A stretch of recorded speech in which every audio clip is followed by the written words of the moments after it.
Si tu regardes cette vidéo, c'est certainement que tu vas prendre le départ d'une course prochainement. C'est peut-être ta première ou tu en as peut-être déjà fait une dizaine, une centaine, mais ça ne t'empêchera pas de faire certaines erreurs. Moi aussi, j'en fais encore parfois, même si j'ai déjà fait plus de 500 courses, du 800 mètres à l'ultra trail en passant par le marathon. Nous allons voir ensemble aujourd'hui les 5 erreurs à ne pas faire avant la course, pendant la course, et il y aura même une 6e en bonus après la course.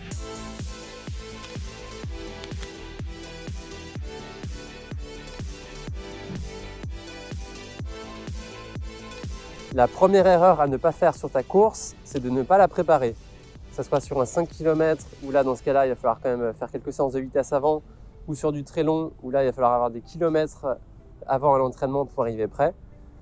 Tout simplement, pour le jour J, il faut que tu puisses prendre du plaisir. Et donc, plus tu seras prêt, plus tu prendras du plaisir. Et si tu veux faire une performance, là, c'est encore d'autant plus primordial. Si tu fais du trail, prends l'habitude de courir sur des chemins. Et si tu fais des courses sur route, prends l'habitude de courir sur la route. La deuxième erreur à ne pas faire, c'est manger trop tard, ou un peu trop même. Donc moi, ce que je fais souvent quand j'ai une course le matin, parce que la plupart des courses c'est quand même le matin, même si la course est à 8h30 ou à 9h, j'essaye de me lever 3 heures avant. Donc dernièrement, j'avais un semi-marathon qui était à 8h30. Donc ce que j'ai fait, je me suis levé, j'ai mis le réveil à 5h25, j'ai mangé à 5h30, j'ai mangé assez léger finalement. Et après, ce que j'ai fait, c'est que j'ai pu me rendormir un petit peu. Donc j'avais une position qui était relativement verticale pour faciliter quand même ma digestion. Et dans tous les cas, je te conseille de manger au moins 2 heures avant et de manger en petite quantité. Tu vas surtout, en gros, tu vas bien manger la semaine précédente et puis aussi un peu la veille. Donc du coup, tu n'as pas besoin de trop manger le jour J. La troisième erreur à ne pas faire, c'est tester des nouvelles tenues le jour J ou tester des nouvelles choses. Tout ce que tu vas porter le jour J, tout ce que tu vas manger et boire, il faudra l'avoir testé en amont. Et par exemple, sur les grands marathons ou sur les grands trails, souvent tu as un salon qui est organisé la veille. Donc surtout la chose à ne pas faire, c'est acheter une nouvelle paire de chaussures et la porter le lendemain. Si tu achètes quelque chose, ce sera plutôt pour après la course. Pareil, si tes proches t'ont offert une belle tenue pour porter le jour J, porte-la sur des derniers entraînements 1 semaine ou 2 semaines avant. Comme ça, tu vas voir si ça te convient bien. Le risque, si tu prends des nouvelles chaussures, c'est d'avoir des ampoules aux pieds. Tu vas avoir peut-être des irritations si tu prends un nouveau textile.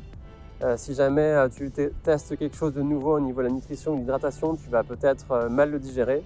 Donc du coup, tout ça, teste-le en amont de la course, dans les 15 jours avant. Comme ça, tu vas arriver prêt pour la course et tu vas avoir que des choses que tu aimes bien. La 4e erreur à ne pas faire, c'est de ne pas être bien positionné au départ. Donc souvent, sur les grands marathons, tu vas avoir des sas. Donc si par exemple tu veux viser 3h30, inscris-toi dans le bon sas. Si tu t'inscris dans le sas en 4 heures, ça va être un peu pénible les premiers kilomètres parce qu'il va falloir doubler pas mal de monde. Ou à l'inverse, si tu t'inscris dans le sas de 3 heures, tu vas te faire doubler et tu peux risquer des bousculades. Donc ce qui est important, c'est de bien se positionner au départ. Si tu veux viser un très bon chrono et viser les premières places, dans ce cas-là, mets-toi devant. Et du coup, finalement, c'est un peu le bon sens. Donc tu regardes à peu près les gens, tu peux leur demander qu'est-ce qu'ils veulent faire. Et puis comme ça, tu te positionnes au bon endroit et tu pourras éviter les bousculades. La 5e erreur, ça va rejoindre la précédente. Il ne faut pas partir trop vite, pars à ton rythme. Donc si normalement c'était bien positionné au départ dans le bon sas, ça devrait bien se passer.